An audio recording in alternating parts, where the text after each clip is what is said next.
in proportion to your becoming. It's cause and effect. You bring this energy into a relationship, and thus by coming with that energy, it becomes and manifests according to the energy that you bring forth. People are more interested in the energy that they can get than the energy that they're willing to bring forth. That's the major problem that our relationships suffer from. We don't realize that the ideal man is in proportion to the ideal woman. The ideal woman is a byproduct of the fortitude of the ideal man. You cannot have one without the other. It is impossible. And if you look for one without being the other, you have become a fool. You have become a fool. And many of us have become fools. Many of us have. Because we look for something that if we will become, then our very becomingness would mold and shape reality to become the thing that we seek. Unquestionably. Just give you an example with polygamy. And I like talking about polygamy because it's a very touching subject matter. Sisters say they don't agree with polygamy. I say your problem is you agree with disagree. That's where your agreement is at. And as long as your agreement with disagreement, you will only attract more of the things that you disagree. I said, you say you are against polygamy. But I say, do you want a divine, do you desire a divine man? I said, what does that look like? What is the resonance? What is the frequency? What is the energetic vibration between you and a divine man? What is the vibration there? Because they're not looking at the vibration, they're looking at ideals. They say they want a divine man, but yet they keep attracting this particular type of man that's talking about polygamy and this, that, and the other. But they are attracted to the divine man, but their ideals have clouded their perception. Because the universe gives you what you desire. How do you perceive what you have been given? Y'all hear the point I'm making? Why do you keep attracting men that are talking about polygamy? Because if you say you want a divine man, what is the culture, the lifestyle, and the way of a divine man? Many of them have already failed at monogamy. They have failed tremendously. And I tell them that you must come out of the context of relationships, period. Because now you get back caught up into idealism. You say a divine man, and you see the divinity of this man. That should be enough for you to be open to allow divinity to unfold into your experience. But idealism kicks in. Right. You ain't even seen the negativities of polygamy. It don't even exist. Even the word itself completely distorts their reality when they hear it. Polygamy, oh my God. And they become absent-minded to being in the presence of the divine instantaneously. And now they're way off in the future, concerned and worried about some shit that don't even exist because somebody told them how they had to relate. I said, who's more important? The person who told you how you should relate or what you actually desire? Because the person who told you how you should relate is the one blocking you. Because you're in the presence of your desire and you operating out of what you have been told. And that's stopping you from moving forward into what you have attracted. That's heavy. That's heavy right there.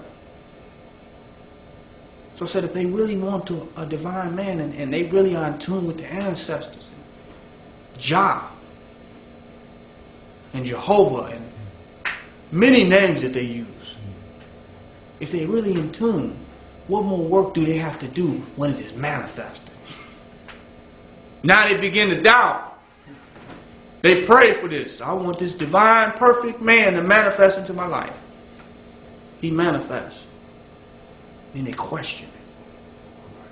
I said most of the prophets were polygamous. In their scriptures. So you have a divine man that manifests before you in the image of your prophetic ones in your holy books. And you deny these men based upon what your matrix have given you. Artificial.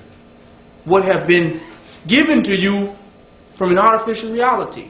You reject divinity for artificiality. And they end up with a broken relationship. Because I said you got a monogamous that don't have the compassion. Right. Y'all know what I'm saying? Right. He don't have the soul, the heart. Right. He is not backed by the Orishas. No. He is not backed by the ancestors. But he's monogamous. So you settle. You settle for this Negro. Not backed by no spiritual forces on the planet. But you're satisfied with artificial achievement. Now this is no attack on any monogamous men, but this is a point that's being made. Not backed by anything. But they are monogamous. They ain't gonna revolutionize a damn thing. They don't represent constructive change of community or society. Matter of fact, they don't even love you. They just come in the wrappings. You know what I'm saying? Then you have men that are the embodiment of love in physical manifestation. And you reject them for idealistic concepts. And you will settle for a monogamous that just lying anyway. Right. He lying anyway. Right. Got 5 or 6 women on the side. Right. And just because he come in the wrappings, you get wrapped up. It's a wrap. Now you've accepted this man. And you end up in a terrible relationship. I found out this man had other women and this, that, and the other, and we broke off. But you had someone who was honest. He showed up to you saying, you know what? Come on. I'm a holy man. And that man was rejected, of whom you attracted. So now this same sister go and add to the overwhelming number of single women.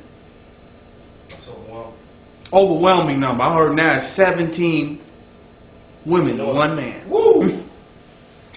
That's a dramatic increase. A dramatic increase. So now they're rejecting divinity. They're rejecting responsibility. They're rejecting integrity. Because they want a television. They want something to tell life to their vision. They want a television relationship with this particular one man. They say, well, I know there is a man out here that can only love one woman and just be with this one woman. This is their argument. I know it's one. They waiting for the rest of their damn life. For that man. And pass out deities in flesh. For pipe dreams. End up single for years. Polygamists say, I'm going to take care of you and all your children. Really ain't no polygamist. Just a divine momentarianist. What do I mean by that?